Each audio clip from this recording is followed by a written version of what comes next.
Hello, everyone. This is your daily reminder that the war in Ukraine still continues and that we still have way too many people who do not understand that it is a world war, like it or not, and that the effect is global and that everybody needs to pitch in. For reference, look up World War II. So, what's going on? The point is still the same. President Zelensky, Ukrainian people, Ukrainian government, Ukrainian military, their smaller allies, smaller than the United States, are all saying the same thing. If Ukraine is to win this war, if we are to have that buffer, and let's face it, Ukraine is a buffer between Russia and Europe, between Russia and NATO territory, then the aid to Ukraine needs to be substantial and consistent. They cannot fight Russian missiles, Russian guided bombs, Russian drones with penknives. They'll try. Oh, they will try. If that is what it will come down to, they will. I already said that many times. We can see the examples based on people's behavior in the occupied territories. They will sabotage. They will resist. But is that what you're waiting for? Or better yet, are you waiting for a Russian ballistic missile to veer off into the European territory and that it will finally sink in? Our more outspoken and knowledgeable allies are echoing Ukrainians' points. Because again, been there, done that, waged war with Russia, had territories occupied, had people enslaved, and so on and so forth. And even as they're ramping up their own military recruitment and military production, they are pointing out we are smaller. There's only so much we can do. And they're already doing amazing things. You know, I bring stories every day showing how Finland, Norway, Denmark, Lithuania, Latvia, Estonia, Poland are all pitching in. Even as, for example, somebody like Poland is having economic issues with Ukraine and trying to save its own economy, even as it's caring for millions of Ukrainian refugees. That's how you handle it. You can disagree with Ukraine on some levels, and Poland has a long history of disagreement with Ukraine. Again, go read some history. But they understand the pickle that Ukraine is in right now. They understand the repercussions. They've been there. So, they are trying to sort it out, even as they contribute to the war effort. So that's what we've been asking for. We all know what we've been asking for. This is what we get.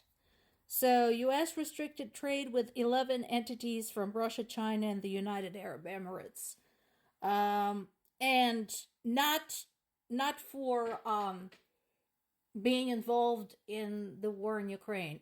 No, it's for attacking oil tankers in the Middle East. So, yes, some of it has to do with Ukraine, but mostly I think it's, again, the fear of hiking up the gas prices, which leads us to this. So this is on the surface. First of all, it's like 1/10 of what Ukrainian effort actually needs. But okay, we'll take it. You know, beggars can't be choosers. And we'll take it. You know, we'll this is appreciated. But, you know, this is drop in a bucket.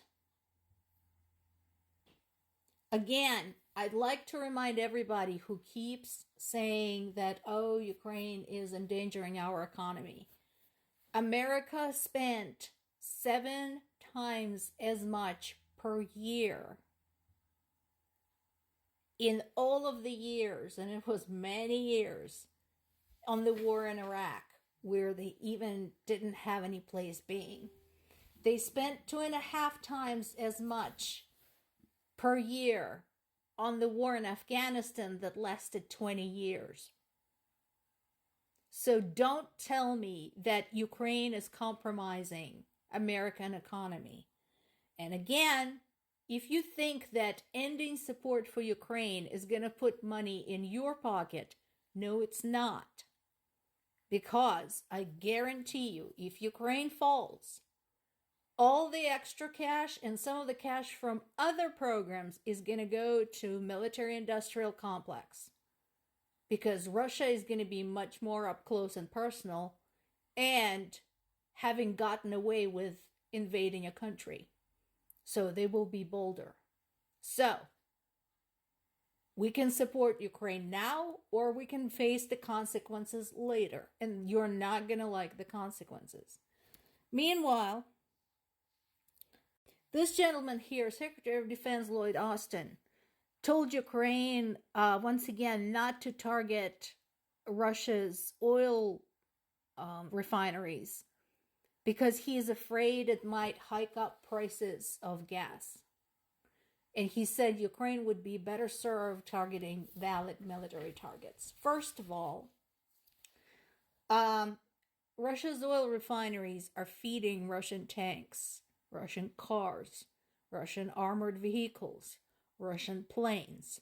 So it supplies Russian military with what it needs to move. So heck yeah, a Russian oil refinery is a valid military target. Second, do you really have the goal telling a country facing extermination that you are concerned about cheap gas? Fuck you. You heard me.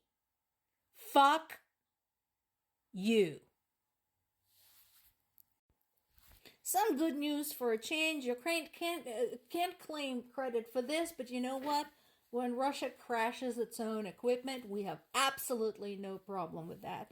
In this particular case, this military helicopter crashed in Crimea. They're saying it was due to aircraft failure. I know exactly what that means. I actually discussed this with my dad. My dad has engineering education like me. He has an engineering degree, but we have different specialties. I specialized in heat transfer and fluid dynamics. He specialized in airplane design. So he knows aircraft design very well. And what he told me is that one of the reasons that we've had so many sort of self-inflicted aircraft crashes, airplanes and helicopters alike, in Russia is because Russia had long since stopped manufacturing its own complex parts and electronics. It used to export them from elsewhere. And because of the sanctions, they now do not have the parts and do not have the sufficient training to maintain their aircraft. And so these things just keep falling out of the sky. And like I said, it being Russia, I have no problem with that.